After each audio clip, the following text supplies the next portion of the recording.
Shining syndrome, shiny objects. We all see it. We all chase it. We all are flashed about it everywhere. And that's what we're going to talk about.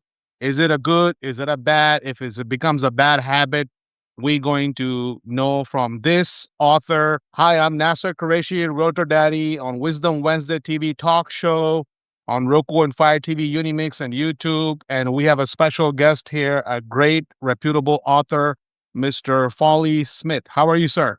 Hey, I'm fine. It's great to see you today. Fantastic. So tell us a little bit about yourself and what do you do? Well, I'm an author. Right now, I'm focusing on how people can change because I've had problems with that. And so I've been writing recently about how to beat procrastination.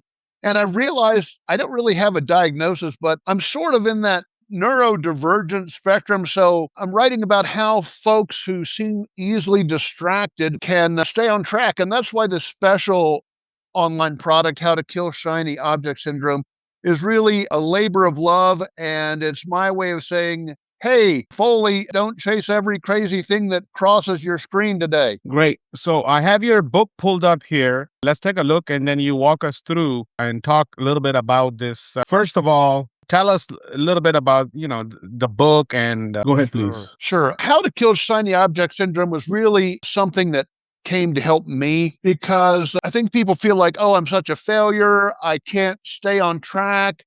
This is bad. And I really want to say that if we have a shiny object syndrome, it's really because a lot of us really have a lot of interests, a lot of passions, and a lot of creativity. And so we see something and it starts our brain working and we go, I think I could do that. Now, that's only a problem if it keeps us from staying on track. So that's why the title is How to Kill Shiny Object Syndrome, how to stop starting and start finishing. And like I said, it's because I need it myself. So what is shiny object syndrome? Well, a lot of times for me, it starts with my email. I've got my phone. Oh, wow. Someone sends an email. Hey, look at this.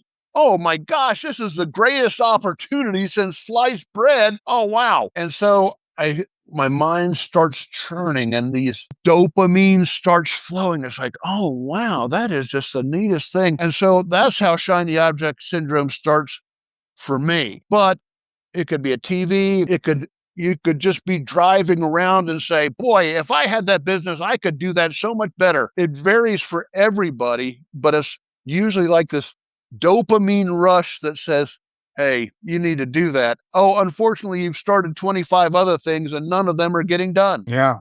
Thank you for sharing this with us. So where can we find this book or tell us where can we buy this book? This is at informationguy.net. And it's just $4.99 because I wanted as many people as possible to get it. I think people are going to feel that it's very practical. First of all, it gives us a way to reframe shiny object syndrome. It's not, hey, you're a failure. It's, hey, you're good at so many things. You just have to stay on track. So that's a good reframe to start with. It changes our mindset because what's really happening is after we get started, the boring stuff starts. It's cool to go, hey, I'm going to be a realtor in your case and pass the test. It's like, oh, I got to talk to all these people. Sometimes the boring sets in, but the boring is the gateway to success. If there were not something boring, then everybody would do it and everybody would get rich. So what are we going to do during the boring phase? And so I have a big section on that. And then what to do when that, even if you're working through the boring phase and you're starting to find success, you're still going to get all these shiny objects that call for your attention. And so the next part, including some worksheets, is what to slow down the dopamine rush and stay on track. Have you written other books? Could you tell us about that? Right. On Amazon right now, you can find my book, Beat Procrastination, and The Neurodivergence Guide to Thriving. So those are both on Amazon. I'm going to have another book in the next week or two about career changes and finding the intersection between your passions and, most importantly, what pays and how to stay on track with that too. So look for that. Can you see my screen? Yes, I can. This is your book, right? Right? Beat Procrastination. I try to look for it before our meeting and this interview. Okay. Cool. What made you become an author? I've always loved writing, but the reason I'm in this particular area of focus is, we've all had advice that was just like, suck it up, buttercup, or just be tougher or stronger or more focused. And it seems like, wait a minute, how come that advice isn't working for me? Well, our brains are made to work in a certain way. And the more we understand it, the more it's easier to flow with how we really operate as people. So that's why I'm focusing on this particular area. Any new books we can expect from you? Yep, I got a book. There's a book coming out on the Ikigai Quick Start Guide. Now, you don't have to be a samurai warrior or learn Japanese to understand the book, but it's about the 4 circles of our passions, what we're good at, what the world needs, and how can we get paid. And if you can fill out those 4 circles, in the center is a sweet spot where what you love, what you're good at, what the world needs, and how you can get paid all come together. And so this is going to be for people who are maybe in the tech field or really any field who go, hey, do I really like what I'm doing? And how can I find what I like, but I can also get paid to do? So that's what that book is going to be, and it should be out in the next week or 2. Any advice to who want to become an author? Oh, okay. The thing that I'm weakest at as an author is launching my books. So I guess I'd say it's easy to publish. I'm self-published, so I always love my books. I don't have to have a publisher pass judgment. So that's the easy way. But when you do that, you have to take responsibility for the marketing. And so it's hard to get people to look at it. So realize that when you hit upload, the publishing task is not done. It's just started. There's communicating to people that your book is out there to find the people who could benefit from that. And that takes some sweat equity. So you're not just done when the book's published. What's the starting point to become an author? Well, in the case of this how to kill shiny object syndrome, for a lot of authors in the how-to or self-improvement, it's, hey, how do I fix myself? Or how do I manage myself? And if I can begin to solve this one problem for myself, maybe I could help other people solve it. Why one should even look at that, hey, I need to become self-improved? Because a lot of people, you just like, okay, man, I don't want, what is personal development? I don't want to do a self-improvement.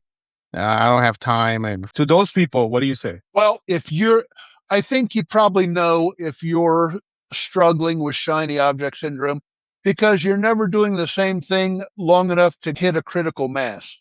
So you probably know that you need it. And the thing I'm going to say, if you spend $5 and find one idea that slows you down and keeps you on track for just a while, even if it saves you $100 course or $47 tool or something, I think it's probably just learning how to put the brakes on following my next shiny object has probably saved me thousands of dollars and kept me on track. So it's not cheap to keep changing course. So you're going to save yourself a lot of time and money and frustration if you can learn to put the brakes on the shiny object syndrome. Do you think your book can help on a personal growth level as well as on professional business level as well? Well, I would hope so. I think in terms of a lot of the person I have in mind as I wrote this is one me, but other people who come to mind are people who are probably they're in a job, so they can do something because they kept a job. How can I find a way to get a job or a business that I really like? And so a lot of them are like, oh, I'm looking at this side hustle, I'm looking at that side hustle, and they can never land and they never stick with it. And so this is really for them. And if it's for you and you're driving your spouse nuts because you keep switching around, they'll really like it too. A vacation spot that you wish to go to and why? Oh, a vacation spot I wish to go to. Well, I was fortunate enough to go on an Alaska cruise. I want to go back to the Southern Caribbean on a cruise and see the different islands down there. That's the next one. Just of the Southern Caribbean, Barbados and Aruba, and a variety of islands are each unique and are just a nice way to get away and have fun. Something that we don't see in younger generation, newer generation, that existed in other previous generations? Oh boy. Well, I don't know. I'm at the intersection of I don't know what to say and I don't want to say something that makes somebody mad. I guess the one thing I worry about, I'm as into AI as most people, or maybe 90% of people, I figure. And it's so easy to pop open one of the AI bots like Perplexity and do your research that way. And we sort of take it for granted that, oh, the answers are true. And then they're much more likely to be true with Perplexity because it's citing its sources. But even with Perplexity, if you're in an area like law, Perplexity is probably going to pull up public domain sources, and it's maybe not going to get the scholarly resources that you need to do a truly professional job. And if we take that for granted that this is the answer, we may not be able to have the skills and the persistence to dig deep down to where an answer is needed for a professional setting like a court or a scholarly context. And we may just take the answer for granted that this is right. Sometimes test the different AI models with a song from the 50s, 60s, and 70s, and they don't always know them. And then when you say, well, isn't that really so and so, they'll cover themselves and go, oh yeah, that was like they always knew the right answer. But I'd say just by being old, you have the benefit of history on your side.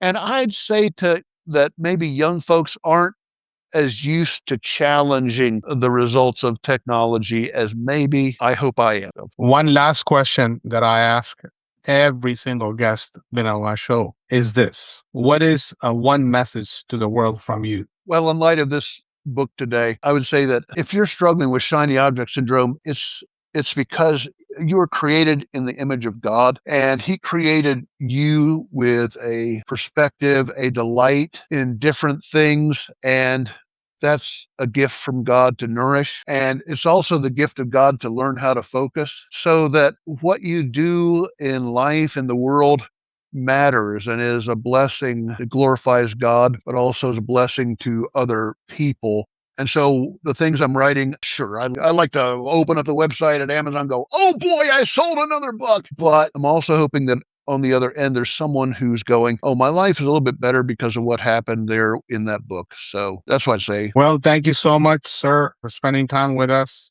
We're going to get the word out. Hopefully, through this effort, through your effort, and someone, we can make a difference in somebody's life. All right. Hey, I really appreciate the time to talk with you today. That's good to have you. Thank you. Bye bye.